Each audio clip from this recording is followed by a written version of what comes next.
But I was telling me that our aunt's house got like kind of broken into. That some people were running from the police. It was a guy and a girl, and they pulled into his driveway, I guess, to escape the police, and somehow made it to his laundry room, which is like his side room on the house. So it's still a part of his house, but it's like the side room, kind of like It's a like a mud cold room. room. Is that what they call that? I think they call it a mud room, where you come in and you take your shoes off and shit there. Well, they went in there and then they looked at the cameras because they seen a car pull up. They're like, whose car is this? So they looked at the cameras and they had seen that the people went into the room. So then they told their dad, I guess the kids or the people, his wife told their husband, whatever, which is our aunt, go check, right? So he goes and he finds a girl and a dude there. And he's like, what are you guys doing in my house? Whatever. And he blocks the entrance so they can't leave. And they were telling them like, just let us go, like we're immigrants, we're hiding from the police, whatever. And he's like, no, you came into my house. And they're like, well, we didn't steal anything, we didn't do anything, just let us go. And he's like, nah, I'm not letting y'all go. So he like buried, like basically stood in front of the doorway. He's a big dude. He stood in front of the doorway and didn't let them, and told his family members, hey, call the cops. So the cops came and they arrested the two guys. And we were talking about like, what would you do in that situation? But because he held them in, those guys, when they got arrested, they lied to the police and said that, oh, this is a house that when they cross the border illegally, we come to this house. Like we bring several people here. I guess in an attempt to get him in trouble as well, because he was upset that he didn't let him go. But he was like, you can check my record and everything. You're not going to find anything, so whatever. So I guess they ended up not believing them. But in thinking in that situation, because I was talking to my dad, they're in Texas. Texas, everybody got guns. But I'm like, this happened in the daytime. I was telling my dad, like, since it happened in the daytime, well, for sure, I would have him at gunpoint, but I would let him leave. I wouldn't hold the door or like say, you're staying here. Like, nah, I'd be like, all right, leave. Because if you don't leave, I'm going to shoot your ass. But I would let him leave because I don't know what they have. I don't know if they got guns. I don't know if they're lying to me. I don't know what. And if you got your family in the house, the last thing I want is two random people To in my keep them house. there. Yeah, that makes no sense. I don't. And then when it's I originally had thought it was two dudes, but it's like whenever there's a woman involved too, it's like for some reason it's like more feels more heartless to like take them to jail, both of them. And like if they're like, who knows why they're running for the police? If it's just because they're illegally here, who knows? Or if they did something, who knows? But I don't want to find out. I don't want them in my house. I would tell them, hey, I feel for you guys, but you guys gotta go. Like that's it. I wouldn't. Last thing I would want to do is stand in front of the door to not allow them to leave. Because if there's only two doorways to that room. I'm assuming there's two doorways to that room. One leads into the house, and one leads to the outside world. And he stands on the one for the outside world and says, "Nah, call the police. You're staying here." Yeah, but I think the other one was covered by the rest of the family members. Yeah, but I think he's the only man. I'm sure. No, he's not. He got kids. Oh yeah, huh? Well, still though, I'm putting myself in front of my family, not in front of the exit. Yeah, I would too. I would just tell him to leave. But it's very lucky that it's the daytime, because in the daytime I can see you. You know, so I could hold you at gunpoint and be like, hey, keep your hands up, and then leave. But it's nighttime. If it was nighttime, it would be a whole different story, because like nighttime, it's like, let's shoot first, figure out what happened later. Because like when you're in the house, you have crossed that line to me. There's no more questions. Like, you're in my house. Now, like if I aimed at you or I shot a couple rounds and luckily I didn't hit you, and you're like, hey, wait, like, and try to explain whatever, then maybe, yeah, I'll be like, maybe we can work something out. But just like two people random is hella like, I can't take no risk. I always think about like, Worst case scenario, this is a good person. Something happened. He ended up in my home. Maybe he's drunk. Maybe he's on drugs. He acted like he maybe even thought it was his house. Who knows? All right, he's crazy. Worst case scenario, I kill somebody that made a horrible mistake, but was a good dude. Worst case scenario. And no, that's yeah, worst case scenario for him. And then worst case scenario for me is, oh, I take a chance on him. I take a chance on him, and then he ends up doing something to me or like my family members. Because like I don't matter. Like I can't take a risk when it comes to my family. I'd rather take the risk upon you because you put you put yourself in that situation. Yeah. And that's like harsh, but it's reality because I can't take no chances. It seems I mean, I think that's 100%. That's how I would do it too. It just whenever there's a man specifically to coming into your house, like yeah, you gotta pop him in the toe for sure. You can't risk it, especially in the nighttime. It's a real game. Like when Anthony Smith, the fighter. You know how he said that somebody broke into his house and he was terrified and he had to fight the dude. And like, have you seen the interview where he was talking to Michael Bisping and it was the daytime? Have you seen that interview? He was talking to Michael Bisping and he heard the mailman open certain doors have like this little gap where they were open and throw the mail in. So I guess he has one of those at his house. Somebody was like wiggling it, trying to open it, and he got terrified. It was daytime, and he got terrified. On video? Yeah, it's a video. They were talking. They were just interviewing over the internet, and then he just goes like that because he got scared, and they were like, "What's going on?" Whatever, and he's like, the mailman. It was the mailman, but that fool got PTSD from that time that the dude broke into his house, and Michael Bisping was like. He's like, "Are you a pussy?" He's like, "We just finding out that you're a pussy," and it was funny. But I'm like, who knows? Like in the nighttime, I mean, that is a scary thing. But he did what he had to do. Like people are talking shit, but it's like I respect it because I don't care if you have fear, because fear is a normal part of the human to be human. It's what matters. What you do with that fear. If you're scared, yeah, he still confronted him and still fought that dude. He said he was hella tired and everything. He fought the dude. That's hella respectable. Now, if you're scared and you freeze, that's a whole different story. We can all be scared, but it's what you do when you're scared what matters. So that guy went like 5 minutes with him, 10 minutes with him. But he said he was fighting forever with him. He went in the living room. He went 15 minutes with him. That's crazy though. That had a UFC fight in the dark. Yeah, I remember him saying that fucking he was winded, like he was taking afterwards. his blows, huh? And he's a UFC fighter. Yeah, he said he was fucking him up, and he was just taking it. But that's crazy because if it's you, imagine if it's a regular civilian, not a UFC fighter, how that would have played out. Because I'm sure he has technique to keep him down. He probably had him pinned for a long time. Where the average person, who knows? That's why you need to have a gun. You need to have a gun. Because you never know. Yeah, you got to have multiple guns. Shit might save your life. Yeah, I think when I think about it, is to picture that, somebody in your house, I think I think when you get hit with that notice, when you're like, hey, there's really somebody in my house, I think immediately fear will strike anybody, right? Fear is the first thing.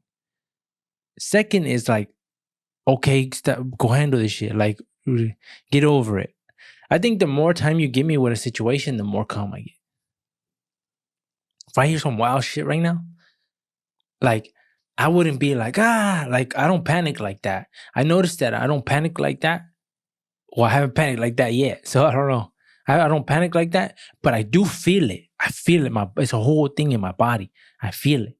A whole shift. And like, so it's like, I might not panic like that, but my brain, I wouldn't say it panics, but it becomes so hella alert. Like it's like a spike in my whole brain. I don't even know how to explain it. It's like your body, your system like activates fucking fight or flight type shit. Yeah. It just activates like, and then your body's and then like, it hit it, and then you hit it, and the more time you give me, the more it's in seconds. The more time you give me, the more I come down, get level headed, and I'm ready.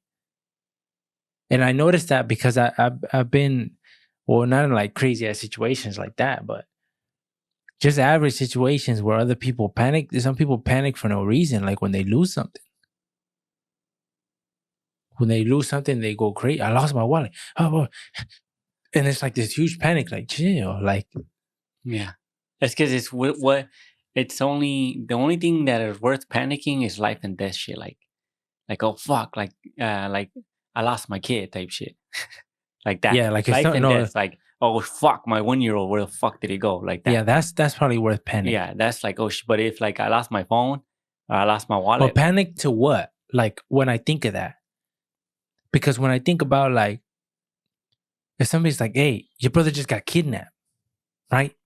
I wouldn't be like, "Oh, what is that?" No, I wouldn't be like that. I would be like in my head, I'd be like, "What the hell?" Like I would think like, "Who the hell want to kidnap?" Like I know. who would want to kidnap? Like who am I? How am I gonna find them? That would be my thing, my panic mode. Where do I start searching? Like I don't know. Like if I don't know anything, I gotta become Leon Neeson and shit, detective mode. Well, the first thing is, hey, go get your gun. That's first thing. Go get your gun, and then let's start looking for clues and shit. That would be the first thing. But it wouldn't be like panic like that. Like all the time when I see videos of women panicking, like I hate that screaming.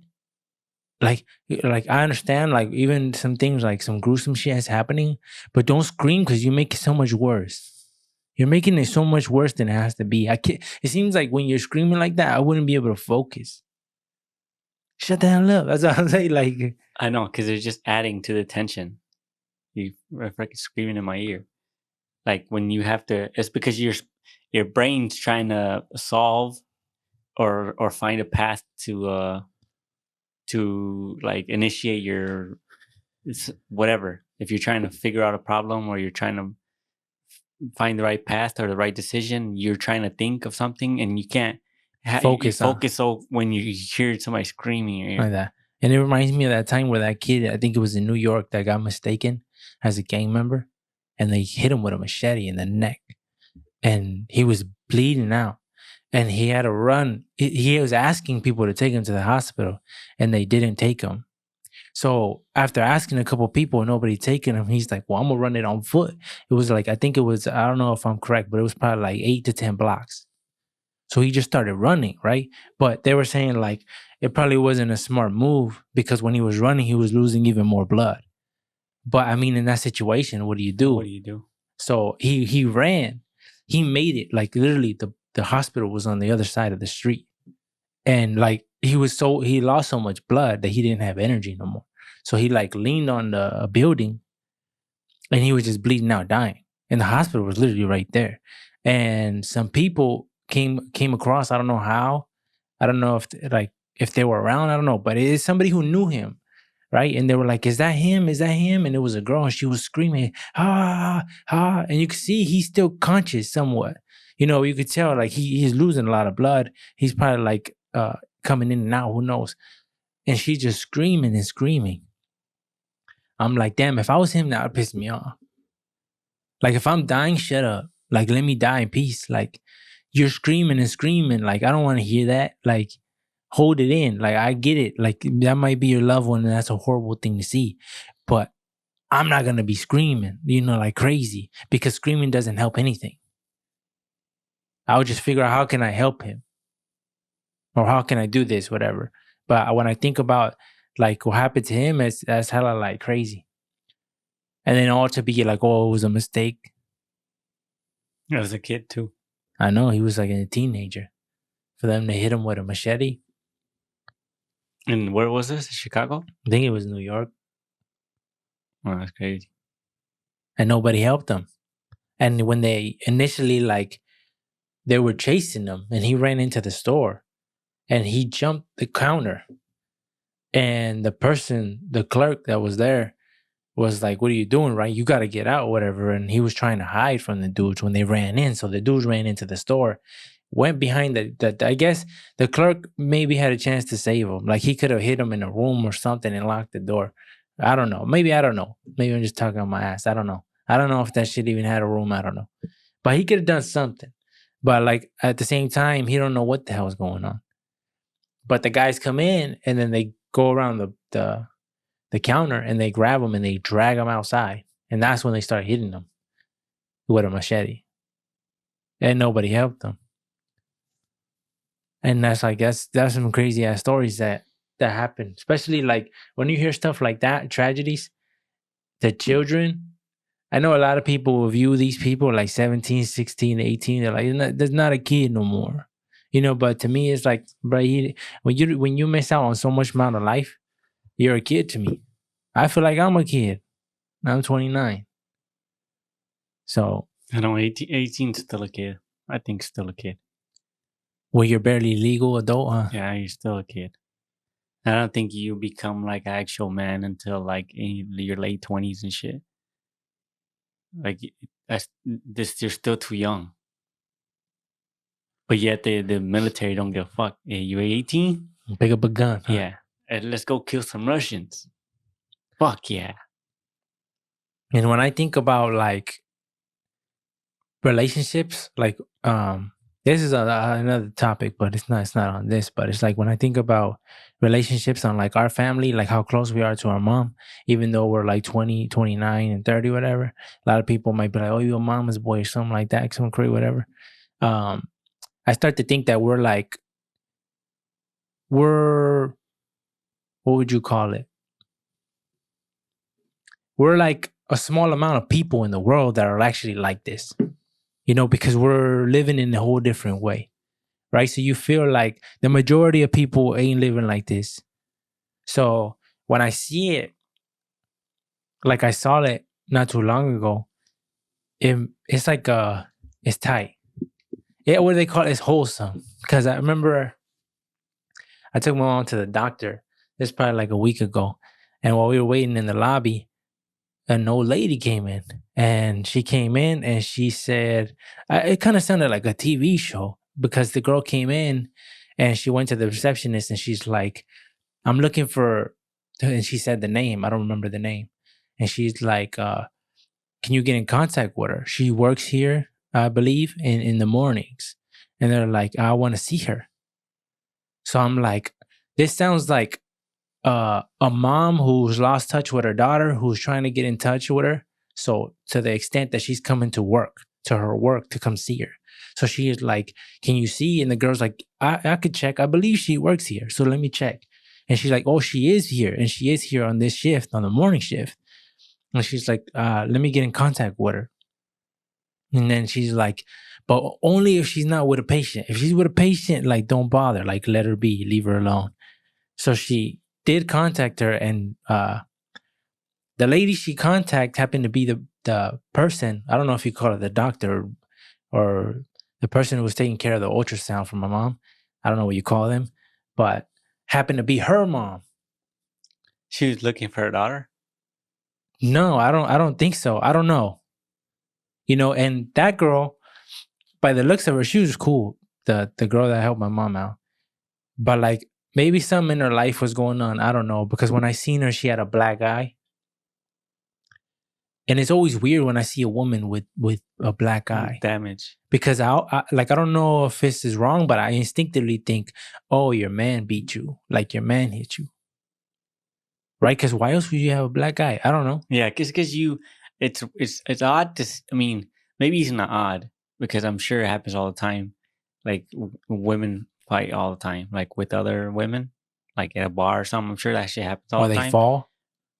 No, I don't think fall. But when I think of like women getting physical, I feel like it's more rare than men.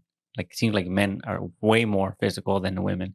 So I don't automatically think she fought enough. She got into a fight with another girl. Yeah, that's not what I think. Me either. I think she got beat by her.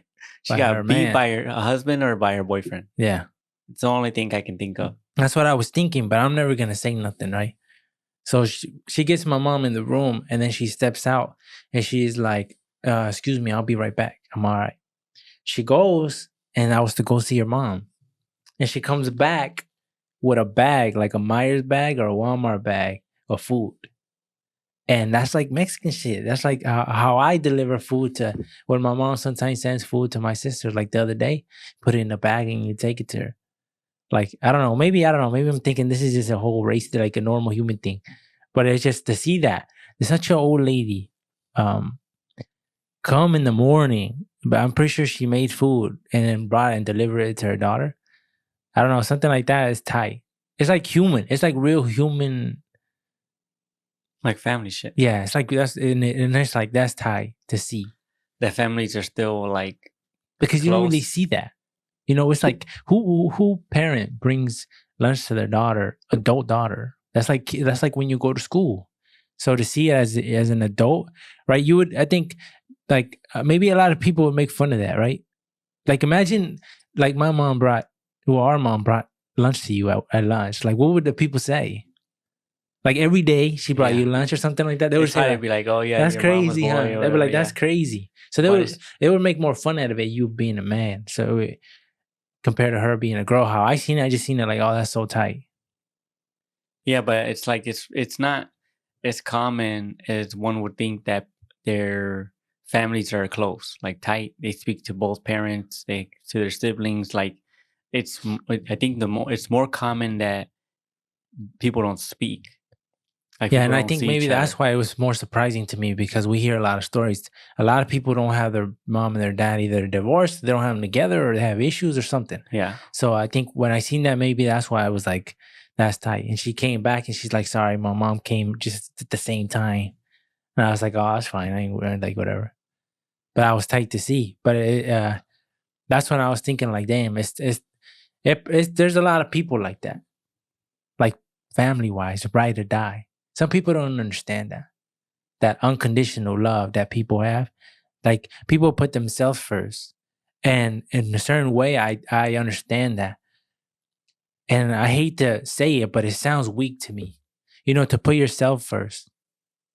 It seems like I'm here to serve. You know, like when and the biggest example of that is Jesus. When he came, he said, "I'm here to serve, not to be served." So when I think about it, I'm like, that's tight to see because it's like nobody thinks of like people are still like that at that in this time and age. Seems like everybody it's hard to keep families together nowadays, seem like. I just said I think that a lot of people fail to really appreciate or really acknowledge the strength that you have when you are close knit. Like when your family is close, there's their life is a lot easier, way easier. They like the if you're in need, it's like you have when you have a especially like a bigger family too. Like when you need help for something, if you're close with your family, you have 10 people you can call. Because tackling life by yourself sucks.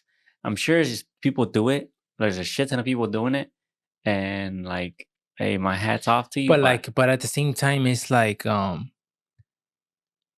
is it all based on your circumstances or did you have a say in that? And what I mean by that is like, did you put in effort to fix that relationship with your mom? Did you put in effort or are you just like close hearted to her? For whatever reason, maybe it's something that happened 20 years ago that you can't get over it. So where you're like, I'm not gonna talk to her. But it's like my mom has always said the most like beautiful thing when it comes to like family. Mom's like, cause mom had like harsh upbringings and had a lot of issues with her dad. You know, I'm not even gonna get into it, but my mom always tells me at the end of the day, it's my dad. You know, so no matter what, he's my dad. So I'll always love him. I always love him. And it's almost like there's no wrong you could do to me because you're my dad. And that's how I feel about my parents. They're at a level so high that you can't really do anything to me. That they push you away. at the end of the day, you're my dad and you're my mom. Some people, I mean, if they have, you know how they're like, oh, I can't be around my mom because she's too negative. Like she just like every time I'm with her, like never positive. Like even if one side tries, it seems like the other side never does. So I guess sometimes like you can't if like you can't fix it, you can't fix it. Yeah, but I think it's different when it's your mom. If it's a friend and he's all negative and you want to cut him off because I'm tired of dealing with that, I understand that. But when it's your mom or your dad, it's like that's hard. Yeah, no, but it's because the only reason why it seems so hard, I think, is because we can compare. Like we know how good the spectrum, we know how good the relationship is with a good dad.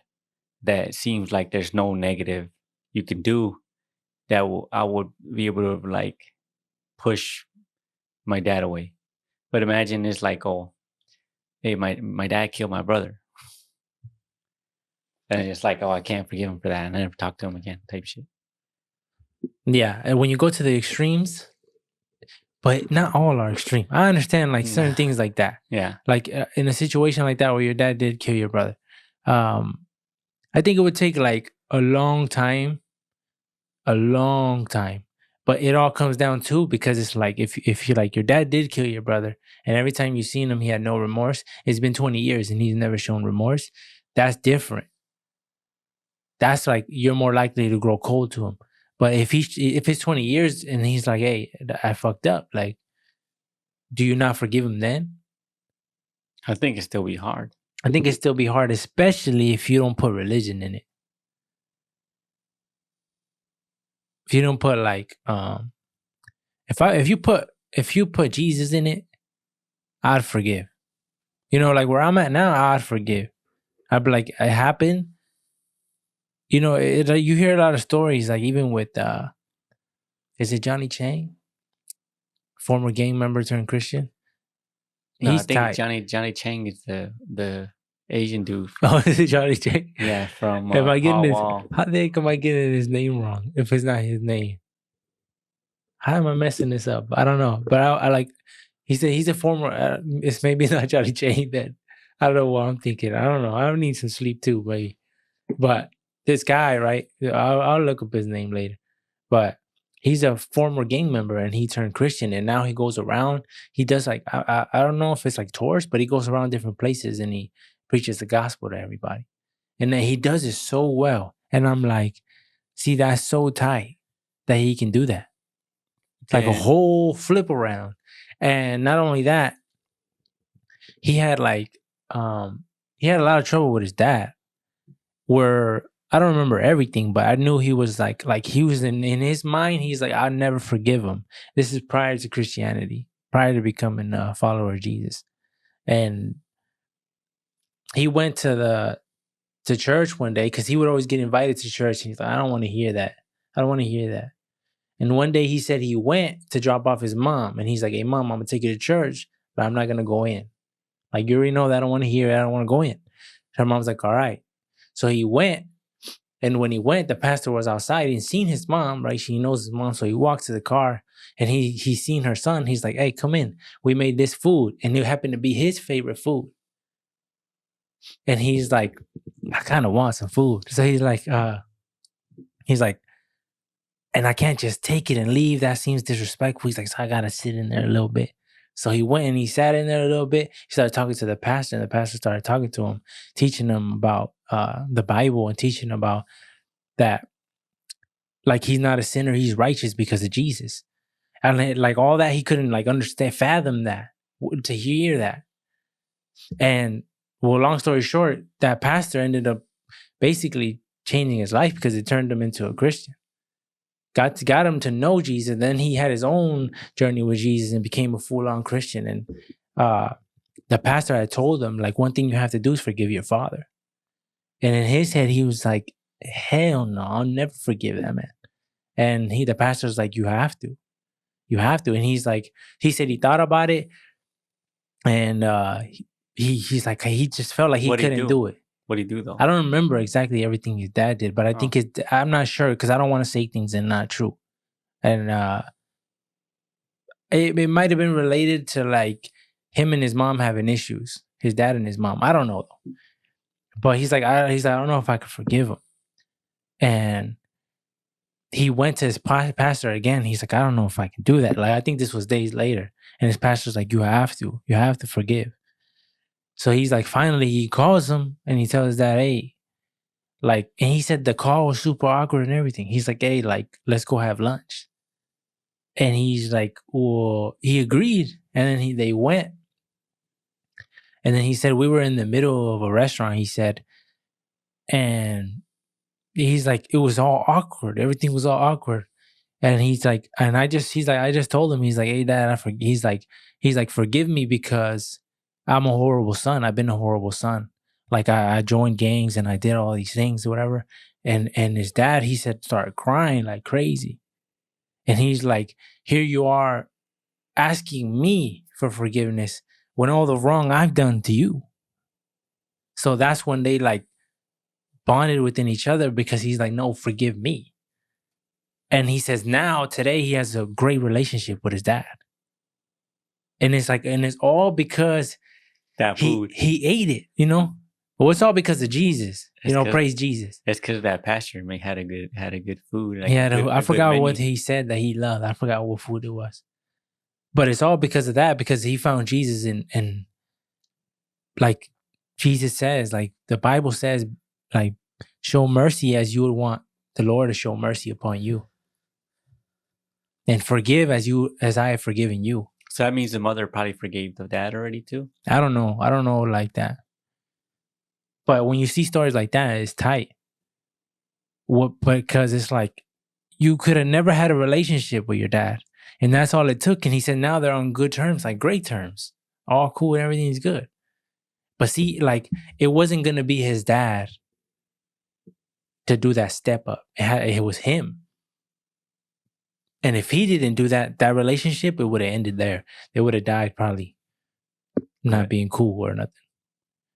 And even though it's so hard, and I know some people might be like, you don't understand the circumstances or whatever. And I think that's just up to everybody. I don't know. It's like, even like Wallow, how he forgave his brother's killer. It's crazy. That's hard. That'd probably be the toughest thing ever. Because it's like you have so much hate. And it's like, as a human, you have so much hate. Yeah. You can't get rid of it. Like, it's shit glued to you. You can't. Yeah, because it's like instinctively, it's like I have to inflict the same thing he did to my brother. Yeah, to him. Yeah, and if not worse. Yeah. You'd have to start at the toes. But where does that come from? Like, why is that? It's almost like animalistic. It is animalistic, right? You'd have to somehow like chop his duh off. Because you think that's fair. Yeah, and then you hurt me, I hurt you. Even chimpanzees know that. Yeah, I know, it's monkey shit. It's like primal. Shit. That's primal shit. Or they even know about fairness. You hurt me, I hurt you. Like, and it's just, it seems like it's instilled in us. Yeah. It's like our natural reaction. I've seen videos or people saying, you know how they play like, would you rather this or that? And I forgot, the dude said, I just remember him saying one of the like options was like have a duh like sewed to your face, or it was either a duh to your face or something else, but it's like they were both hella bad, like bad. But I don't know. I just started thinking about, like, I was trying to think of torture methods for the person. Like, what would I do to torture method. But if it's like, if you cut his duh off and you sewed it to his face. How's that torture? No, it's just nasty. It's just nasty. Just cutting his duh off, maybe. That part. But I mean, like, putting it to his face. Like, so you're going to let him live? Yeah, you let him live with a duh on his face. Well, you can just cut it off. What are you talking about? Well, I know, but it's still like it's still traumatic. Like, you have to your face, take a picture of it, put it on Facebook or something, and then put it on was it dating ones? Tinder. Yeah. I don't know what the fuck I'm talking about. I mean, I don't know what you talk about. It's a weird ass method. I don't even like thinking about like negative shit. Yeah, because like when you think about like somebody did something crazy to my brother or anything, I'll do it. And I hate to think, but I think, well, I shouldn't even say that, but it's like my reality seems like That's something I couldn't get past. That would turn me right, like, something I couldn't get past, but I don't even wanna say that. You know that right now, they're having in Mexico, they're, like, I don't know if I think it's thousands of people are crawling on their knees to, like, to the Virgen. I thought they do that every year. They do that every year. Because in December, what was it? December 9th is when the Virgin appeared to Juan Diego. So they do that every year.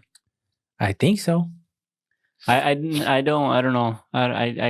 It's like because I'm sure it's like a long distance, isn't it? Well, I think people do it for like a mile, or I don't know. But they do it for a long time in the cold and everything. But I was looking into that, right? Because a couple of days ago, I was interested in that because I haven't looked into that.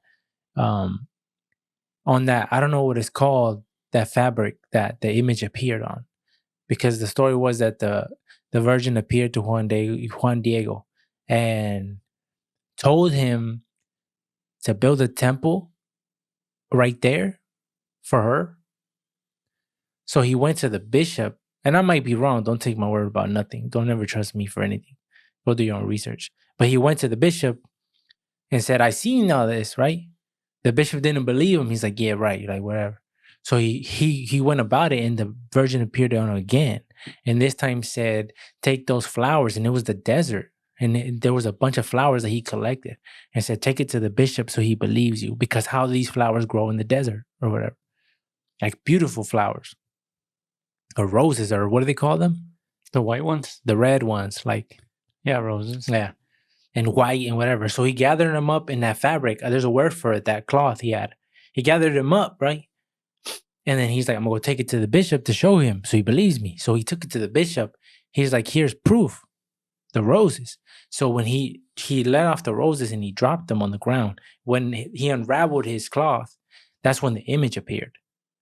And when they seen that, they couldn't understand anything. So they fell on their knees and they worshiped like God, right?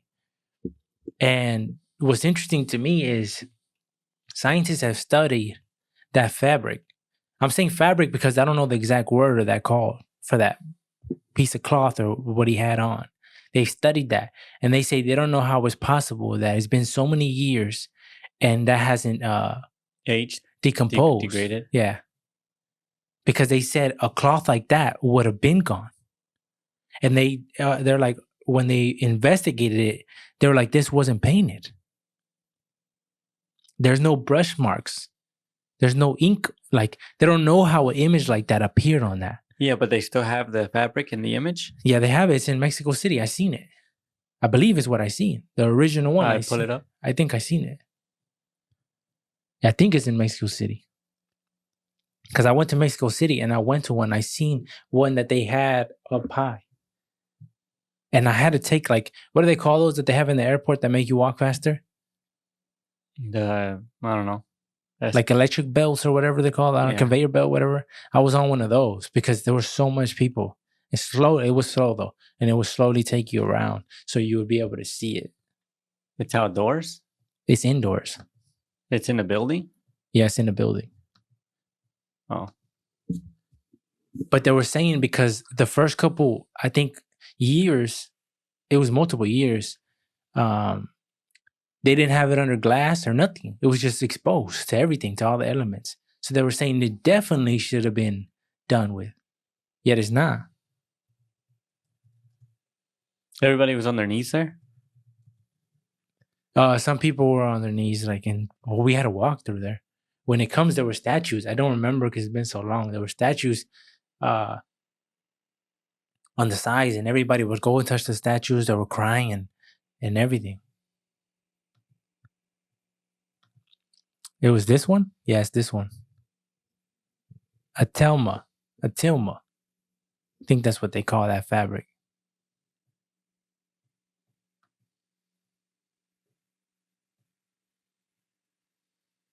What's that written shit on the side? That I don't know. I think somebody, I don't know. They said that they did paint it because it faded a little bit. And they said that they did detect paint here, but that was afterwards. That was afterwards. They did detect paint, but the rest of the image, all here, is just an image that appeared, and they can't describe it. They don't know how they happen.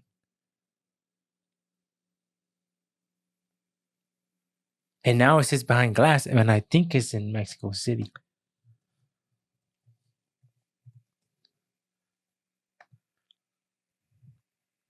Mexico City. Yeah, it is that one then that I seen. It's this one. Is it this one? I think it's this one. That's how it was, because I remember looking at it. I was like 16, so that's probably like 17, 17 is like, 16 years, 15 years, well, you're not 30 some shit. 29. That's what I'm saying.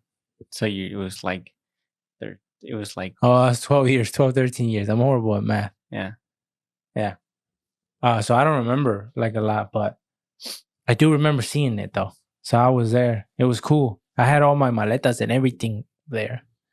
You know, and we had Alex at that time. We had Alex at the time. Pues maletas and shit. I know. I was the only person walking through Mexico City with maletas. And we had Alex pushing Alex. And my mom took him, and we took Alex to a statue. I think it was a Virgen. And my mom touched it and said a prayer over it. I don't know what she said, but it's weird because this image has been in our life for forever. Huh? And remember that mom used to have the Virgen, the big one? She used to have a huge Virgen. Yeah. Like a clay one. And then you broke that shit. I broke it? I don't remember that. It was in her room, in her closet. And I think you were kicking the ball inside. You hit that, it broke. I don't remember. Yeah, but I think that's something that I think we don't realize. Even like Jesus on the cross, right? You have and it's fully displayed at all times, right? And when you think of a kid, you look at a cross when you have no idea what this is, right? And it's a man nailed to a cross, bloodied at his hands and bloodied at his feet, and has a crown of thorns on his head. If you just think of, and he's on our wall, right? So if somebody who doesn't know, yeah, I mean, and nobody questions it. We never question it. That's what I'm saying. Because you never really thought, you never broke it down like that. Yeah, you never broke down the fact that there's a man nailed to a cross. It was just an image of, you look at it and everyone would just be like, that's but isn't God. that weird? Like that. Yeah, it's weird because it's like not. You just accept it because you would think like that's graphic. The way they kill Jesus is graphic. And there's some crosses that are extremely graphic, like, but the fact that our kids, well, not our kids, our nephews, have never like felt off by that. Like that's a graphic image. Yeah, to be like, hey, why is there a guy right there nailed to the cross? And they never said anything. Yeah, I don't think you really understand it's nailed. Like, I never really understood like there's a man nailed to a cross. It just seemed like there was a man like doing this. You never really know that. No, I mean, nailed. You knew that he would be. I never knew shit. I would just know that he was like this, and there's a cross behind him, but you never tied both together. But like, if you really go up to him and examine him, and you see the blood right here, or he got stabbed or whatever, and then you see the blood on his hands and feet, whatever. Yeah, that's something that people never think about. You're like, oh shit, there's a guy here, and he's dead. Yeah, because people don't think about that, but it's a reminder of what he did for us. That's the reason why you have it there, because you realize that that's how he saved us, the torment he had to go through to save us, because he cared about us that much. That he was willing to take upon that, on all that on him. So that's why I'm like, that's why when you don't understand it, but it was always interesting to me how everybody passed it, nobody questioned it, not one kid. And if you hold up any graphic image and post it on your wall, your kid would be like, why was that? Like, any kid would say that. But when it comes to Jesus, nobody said nothing. They never felt fear from it or nothing. I know. It was just a thing that was there. Like, that's God. It was never nothing negative. No. It had no negative pretext. Like in my head, I was just like, "That's God. Oh, that's just God. That's But it." the way that's weird thing to say, that's God in the position he's in, And his right? Because circumstances. when you would think that, what I'm talking about is if you were ignorant to everything, you would think that, oh, God is this high, which he is, right? Because he is. But you don't imagine to see the image that you would see when people say that's God to be that image of him on the cross, right? So as a youngin, you wouldn't understand it. You have to look into it to really like get the meaning behind it. But I always found that interesting because we as kids, nobody ever questioned it. Thank you for listening to the AB podcast. You can follow us in the links below. All our social medias are linked there. If you want to buy some merch, the merch that we're usually wearing in the podcast, you can buy it as well. The link will be below.